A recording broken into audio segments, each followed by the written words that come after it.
First of all, I would like to thank the organizers for the invitation. I'm very glad to be here. I'm going to talk about radiative transfer and radiative mechanisms in gamma-ray burst jets.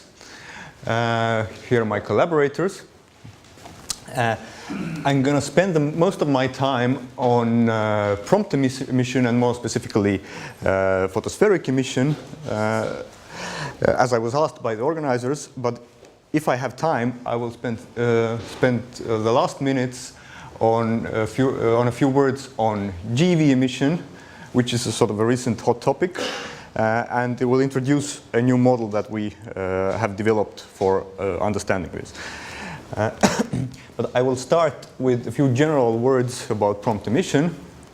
The general picture of gamma-ray bursts is that there is a central compact source which deposits a huge amount of energy in a small volume, and this energy is transferred by a relativistic jet to regions far from the central source, and once it becomes optically thin, it releases the residual radiation that's in the jet, or alternatively it produces new emission on the spot from either kinetic energy it carries or magnetic energy. Now, the models for gamma-ray burst prompt emission can broadly be divided into optically thin and optically thick. In the former category, the dissipation region is obviously further from the central source where optical thickness is smaller. And any photons that are produced by, for example, internal shocks there are immediately free to leave the jet without any further interaction. Conversely, in photospheric models, the photons are initially trapped in the jet and can only be released once they get to the Thomson photosphere, once the jet becomes optically thin. Now, optically thin emission models, like the internal shock model, has enjoyed a long era of dominance or popularity. Well, there are various reasons for that, but one is that the emission that is produced this way in optically thin domain is naturally non-thermal, and that's what you see in gamma-ray bursts. Conversely, photospheric models have been sort of dismissed for a while because of the expectation that they would give rise to thermal spectra. But in recent years, there has come a realization that the photospheric emission doesn't have to look thermal if the jet is dissipative. In other words, if there is heating in the jet in regions encompassing the Thomson photosphere. In this case, it turns out that the emission that you see doesn't have to look anything like thermal. And as I will try to show you, it actually quite naturally can give rise to the observed band-like spectrum. Another reason why photospheric models are becoming more popular, in my mind, is the fact that actually optically thin models have some issues that are not easily resolved. They are rather fundamental, and the most fundamental of those, I think, is the hardness problem, which just simply tells you that optically thin, either synchrotron or inverse Compton emission in a radiatively efficient regime cannot produce spectra that are harder than alpha minus 3/2. It should be alpha here, not A, obviously. So this leaves most of the bursts unaccounted for. And there is no simple way around this problem. Maybe even a little more seriously, or a more serious problem relates to the width of prompt GRB spectra, which are quite narrow. When you, for example, compare them to Blazer spectra, where we more or less know that the low energy hump is produced by optically thin synchrotron, you see it's not easy to immediately see it from these plots, but when you do the comparison, you see that actually the GRB spectrum is a couple of times narrower, which tells you that it's probably not very easy to produce narrow peaked spectra by optically thin emission. Another issue relates to the distribution of spectral peaks, which seem to be quite narrowly distributed about a couple of hundred keV. And there is no sort of a priori reason to, why one would expect that, for example, the peak of optically thin synchrotron emission should give rise to such clustering. Okay, now let's switch to photospheric emission. In principle, the photospheric emission has to address the same questions that I just raised for optically thin models. First of all, it has to be able to reproduce the spectral peak positions that we observe. Well, the narrowness is not a problem for photospheric models because they can in principle be as narrow as Planck's spectrum, although, as I try to argue, this is a special case rather than a general one. Also, regarding the spectral peak position, in optically thick models, there is a natural scale in the system for the photon energy, which is the average photon energy at the central source. Now, if no more photons were produced during the jet expansion, and the jet, for some reason, remained radiatively efficient, then this would be the peak that you would observe once the jet becomes optically thin.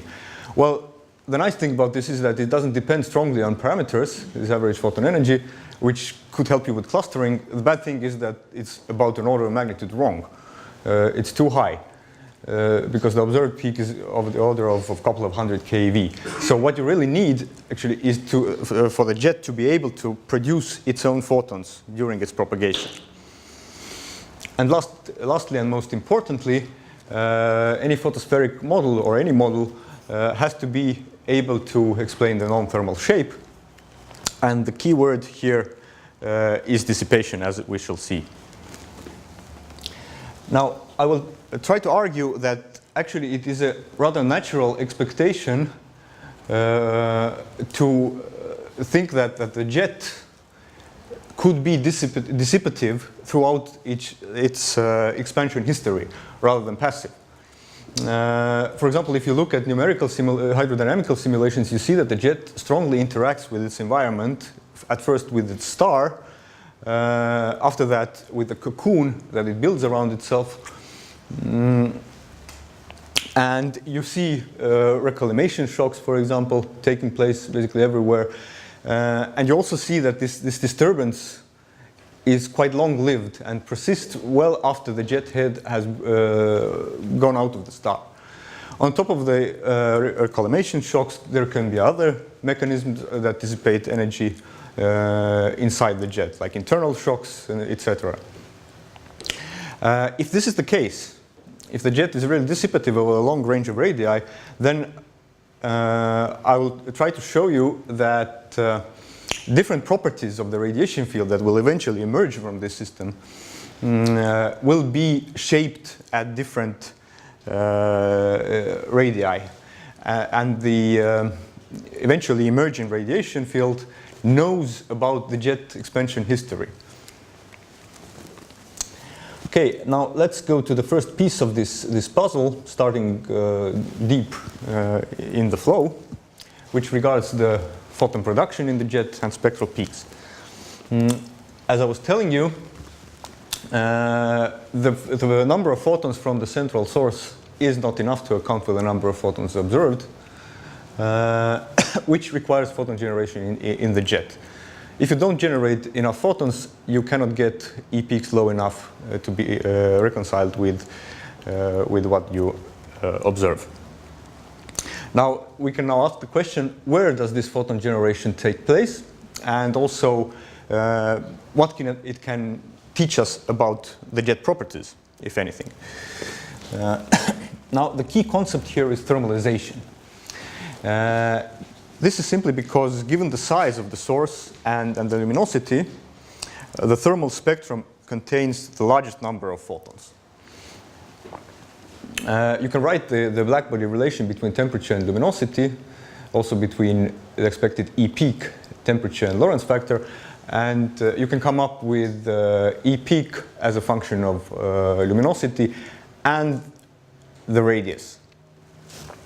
Now, if you couple this with like observable information, for example, the Tocco relation, which many bursts seem to obey, then you come up with a minimal radius where this thermalization has to take place. And we see that it's at least of the order of 10 to 10 centimeters. Unfortunately, this is not the end of the story. You have this thermalization constraint here telling you that the thermalization has to take place further than some certain radius. It's not the end of the story because you need the photons to give you the thermal spectrum. You need a true emission absorption process. Single Compton scattering will not do the trick. And the problem with these emission absorption processes is that their rates scale with densities. They are also, their cross sections are typically small, which means that their efficiency quickly drops as you go out with radius.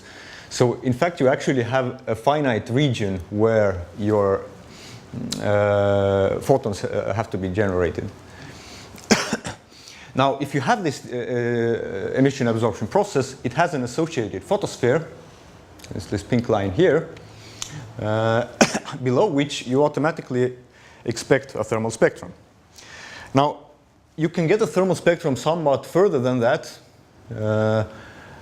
if you regard the emission absorption process as a source of photons. Now, it can be even optically thin source. But in this case, you need to bring those photons emitted here to the blackbody peak. And the way to do that is inverse Compton, saturated Comptonization. Now the question is, do you have enough of those photons? If you have, you can fill the whole blackbody spectrum, get true thermalization, and this defines the limiting radius, the so-called Planck radius. If you don't have enough photons, you can still upscatter them to a peak, which now will not be a blackbody, but will be a Wien-like peak, peaking at higher energies than a corresponding blackbody of the same luminosity would peak.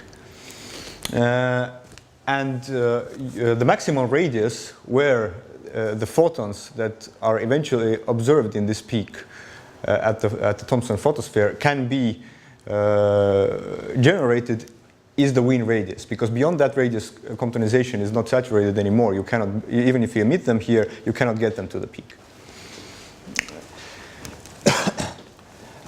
What about the processes? Well, there are four plausible processes that can do this, that can generate the photons. In non-magnetized flows, Bremsstrahlung and double Compton scattering, and in magnetized flows, cyclotron and synchrotron emission. The first three of those involve only thermal heating, thermal electron population to produce photons. Synchrotron requires that the flow somehow be able to produce non-thermal relativistic leptons, which is a sort of additional requirement. But on the other hand, if you have such mechanism, it turns out that synchrotron is by far the most efficient photon producer among those processes. Okay, without going into detail, if one does the calculations carefully, and we hope we have done it in a recent work, you come up with the following picture. Your photons that eventually are observed are produced within a narrow range of radii, or not a narrow, but I mean a finite range of radii, ranging from about 10 to 10 to 10 to 12 centimeters. And most importantly, the flow at those radii has to be quite slow compared to its eventual Lorentz factor. This is just because you need to efficiently produce photons, you need high co-moving densities, and low Lorentz factors will give you that. Okay, so much for photon production. Now let's turn to the next important question that photospheric models have to address. Here I would like to stress again that photospheric emission from a jet that is dissipative does not resemble a Planck-like spectrum. And there are several effects that can broaden the spectrum. First of which is large angle emission, which just simply means that the radiation that you observe is a superposition of radiation coming from different Doppler boosts, which tends to somewhat soften the spectrum. Second is the so-called fuzzy photosphere effect, which tells you that the Thomson photosphere is not a well-defined surface in a sense that there is a probability distribution of last scattering of photons before they emerge from the source, which also gives you somewhat softer spectra than you otherwise would have. But finally, and most importantly in our case, for a dissipative jet, you have an effect of diffusion of photons in frequency space, and I will elaborate on that. Basically, when you're outside the saturated condensation radius, one can show from general energetic arguments that the flow regulates itself so that its Compton parameter attains a value of the order of unity, which means that there is sort of a competition between Compton upscattering and adiabatic cooling, which more or less balance each other.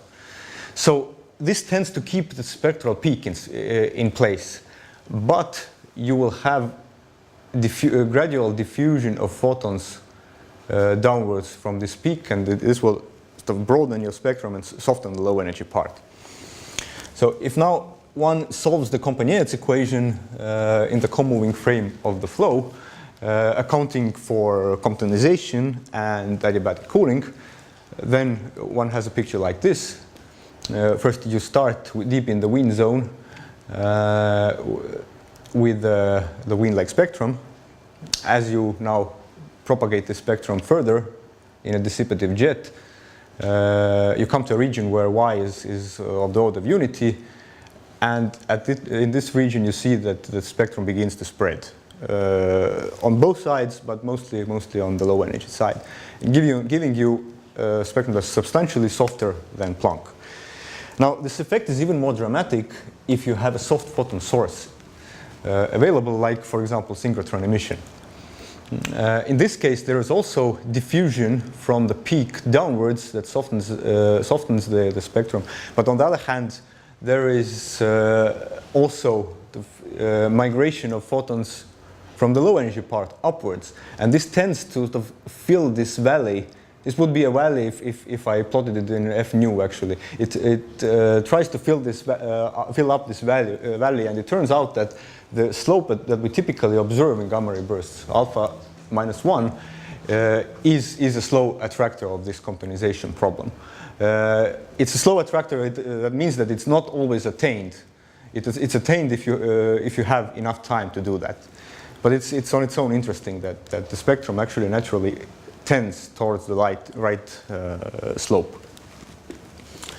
Okay, so far we were talking about things that happen below the Thomson photosphere. Now, the high energy part of the spectrum, the high energy power law, extended power law, requires that your dissipation mechanism be able to operate at the Thomson photosphere and even beyond that. Otherwise, you cannot build this tail. So how this works, I will illustrate with the help of a concrete physical mechanism. Actually, there are several of those. But the one that I chose is the one by Beloborodov, called collisional heating. It relies on proton and neutron flows that can migrate relative to each other and can collide. Photons and neutrons can collide between each other. This kind of heating starts at can start at Thomson optical depths of the order of 20. So it sort of can find where the Thomson photosphere is, and it will naturally give dissipation starting from this optical depth all the way to optically thin to the optically thin domain. Now, this dissipation comes in two flavors. First is thermal heating of electrons via Coulomb collisions of protons that have been heated by nuclear collisions. And secondly, there is the inelastic channel, which results from injecting from pion production in inelastic nuclear collisions, pion production which ultimately leads to the injection of relativistic electrons and positrons. And if now one calculates this using a radiative transfer code that we have developed, one finds the following picture. First, the electron distribution has a hybrid shape.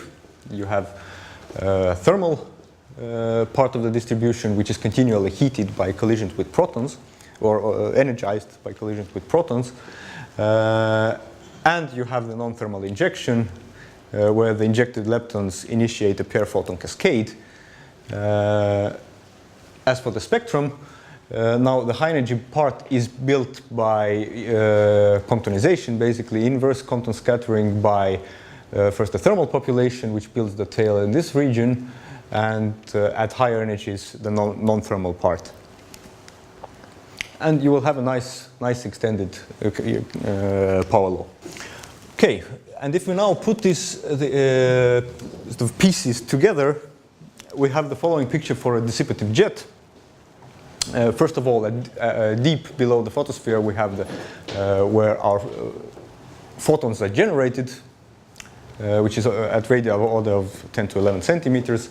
The jet has to be slow at that radius. Now, if you move further out, the spectrum by further dissipation will be broadened.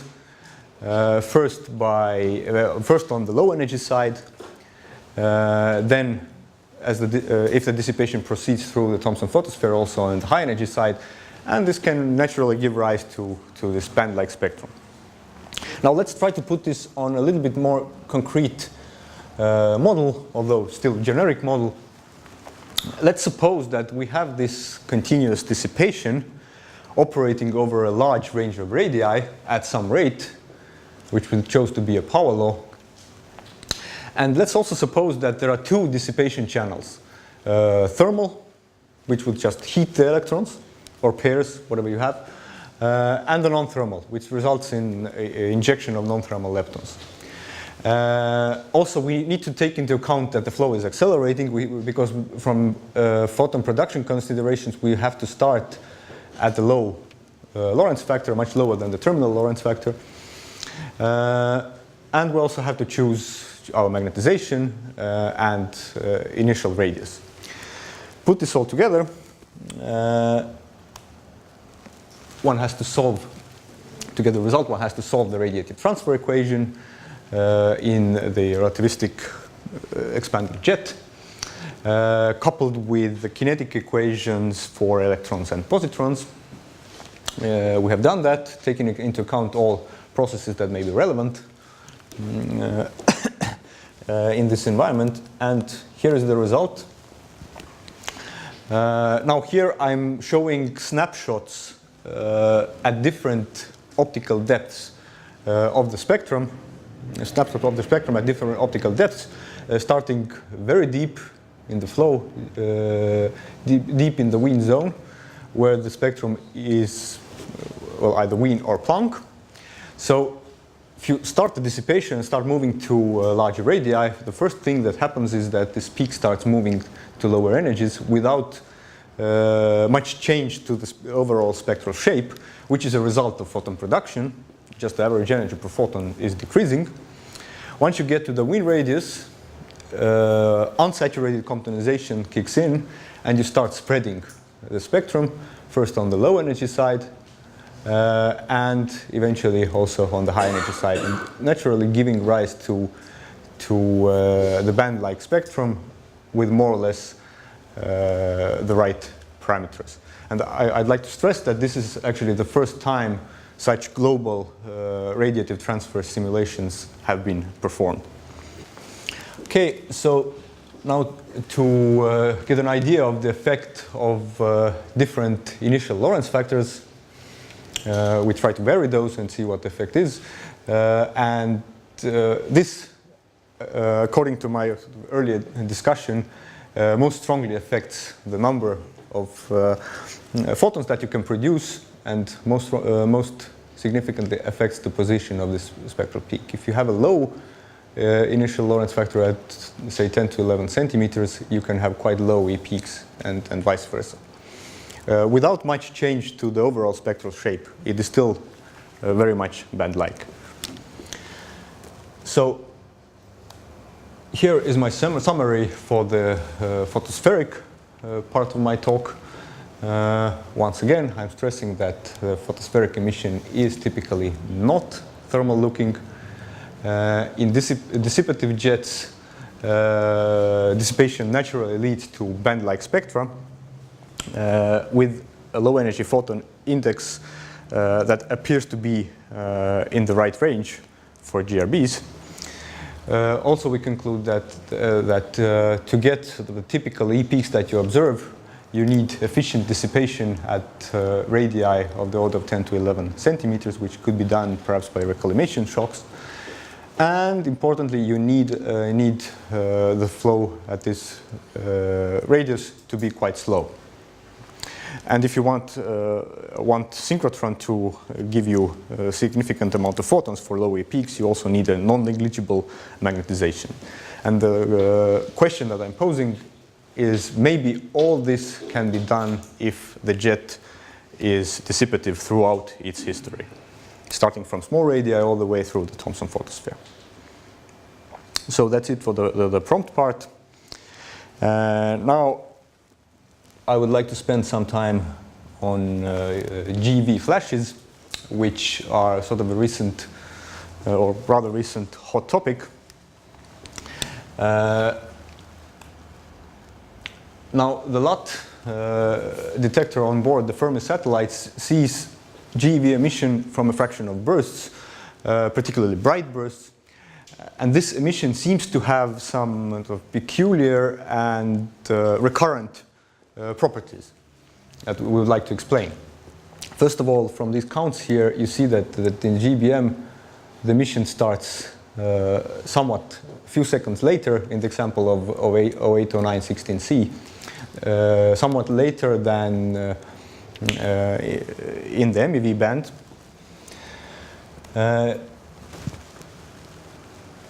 And it peaks oftentimes while the prompt emission is still going on. The T95 for the prompt emission is marked as the vertical red line.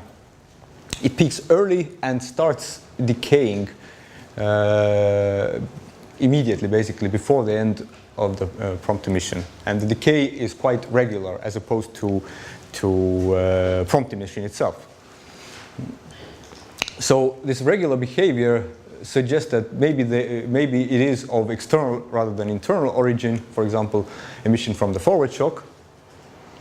Another clue comes from the fact that it peaks during the prompt MEV emission, which makes it unlikely to be associated with the so-called deceleration radius of the blast wave, simply because the blast wave cannot transfer its energy to the external medium before the prompt emission has left, because it would require a superluminal reverse shock. So it should probably be something else.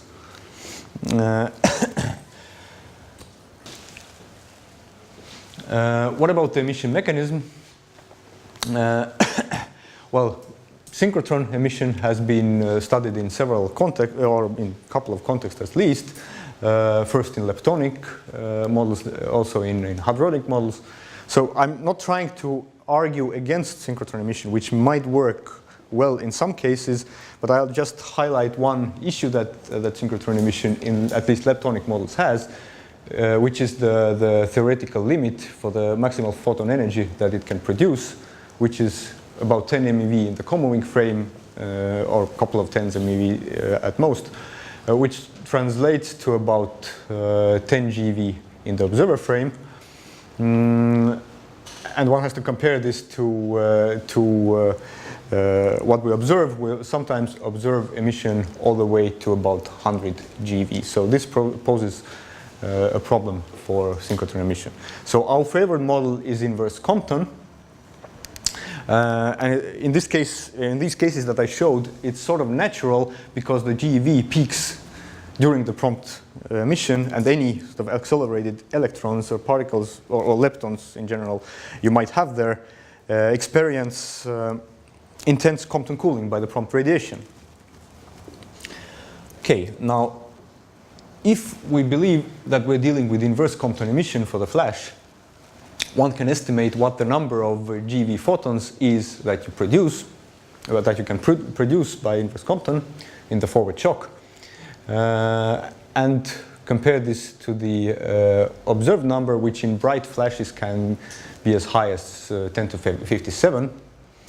Now the theoretical number comes by multiplying the number of electrons that you pick up. Here I'm using the wind expression for the wind medium, which is more favorable because it's denser. You multiply the number of picked up particles times the photon multiplicity, which essentially tells you how many photons a single lepton can emit in the LUT range, times a pair loading factor of pair loading multiplicity, which tells you how many secondary pairs you need per primary picked up electron. And it turns out that to reproduce the number of observed GeV photons, you need this multiplicity to be very high. So in light of this, we are proposing the following model for the GeV flash, which would be inverse Compton scattering of prompt MEV radiation in the forward shock that is running into a pair-enriched external medium. Now, how does this pair enrichment work? I'll try to explain in this slide. Basically, it has to do with the fact that there is intense prompt radiation ahead of the forward shock. So now external particle, when it's entering this prompt radiation, it sees a huge column density of photons. It scatters some of those photons. After scattering, the angle of those photons suddenly becomes favorable to pair produce on other prompt photons. You generate a secondary electron-positron pair, which can do the same thing. And in the end, you will have an avalanche of pairs. You will also deposit momentum to those pairs from the prompt radiation and accelerate or pre-accelerate the external medium before it reaches the forward shock. And the most important parameter that controls this pair loading and pre-acceleration is the column density of those photons ahead of the forward shock. Okay, at this point, I would like to show a movie how this pair loading proceeds. Thank you. Now, we are following now a single electron. This is the prompt emission coming.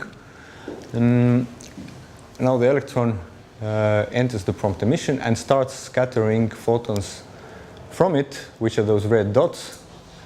Those photons pair produce with other prompt photons, creating pairs, which are those black dots. You see that you're gradually becoming heavily populated with those scattered photons and secondary pairs. Now this is the blast wave coming, the forward shock. Now you also see that as you deposit momentum from the prompt emission to the electron, it starts moving, or actually all of them are. This is the pre-acceleration.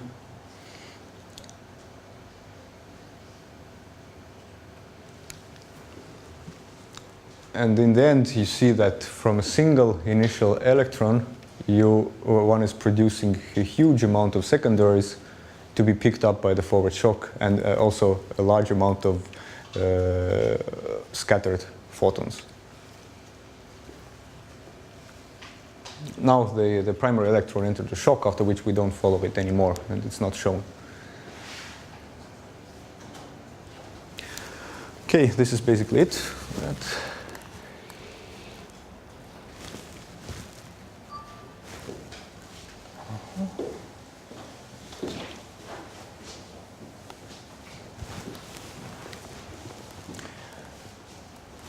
Now here I'm plotting the pair loading factor as a function of the radius of the forward shock. On the right, I'm plotting first the pre-acceleration Lorentz factor as a function of radius of the forward shock, as well as the blast wave Lorentz factor. For the case that we did for 080916C using detailed Monte Carlo radiative transfer code that we developed. And the vertical red lines indicate the position or the radius where the GeV flash peaks. And why does it peak there?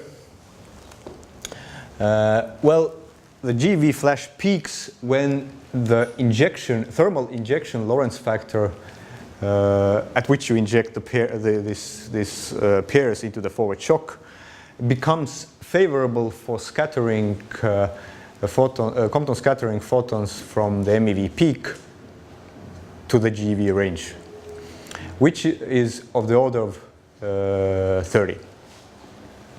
And this is directly tied to the pre-acceleration Lorentz factor because it more or less is given by just dividing the bulk Lorentz factor of the blast wave by the pre-acceleration Lorentz factor, and you find that you get this injection Lorentz factor to the optimal range when your pre-acceleration Lorentz factor is of the order of 10. And most importantly, at that point, the pair loading is of the order of this 10 to 4 that we required earlier. And another important point is that as both of these quantities depend mostly on the sort of the properties of the prompt emission, they are not independent. So it's not an accident that this 10 to the 4 for the pair loading factor is attained at the right point where gamma pre-acceleration is of the order of 10 and gamma injection is optimal for getting the MEV photons to the LUT range.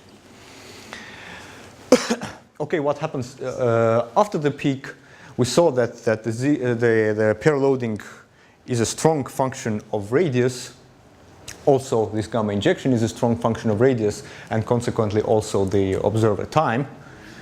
And what we are proposing, or we are seeing in our simulation, that this early decay that one observes in the LUT emission is due to the fast evolution of both gamma injection and Z plus minus.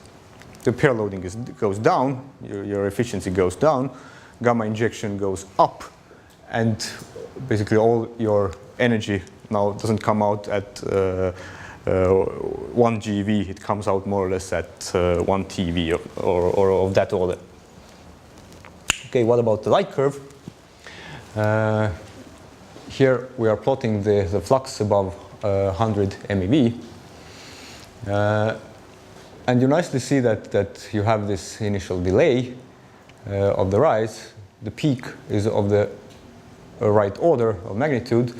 And after that, you have this nice long regular decay, which lasts significantly longer actually than the prompt emission. And the reason for this is simply that these photons that come at those times are basically large angle photons for which the delay is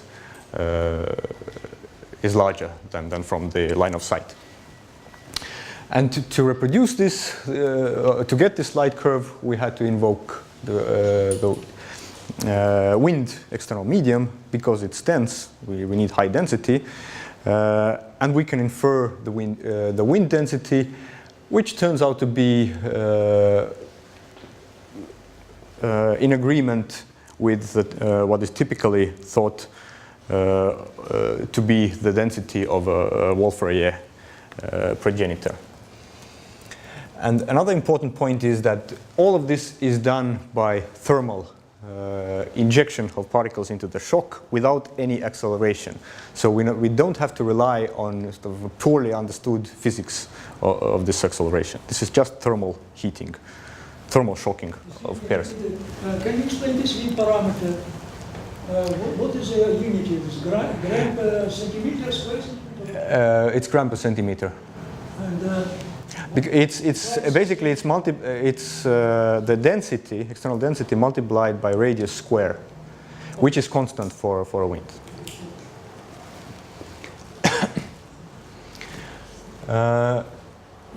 It turns out that the spectra are also more or less have the right slope. On the right-hand side, I'm plotting the observed slopes observed by LUT, which are of the order of photon index -2. And we also see something like that. It's quite flattish.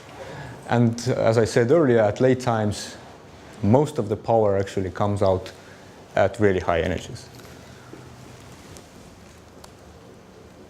And here's my summary. And I will just leave it on and stop here. Thank you.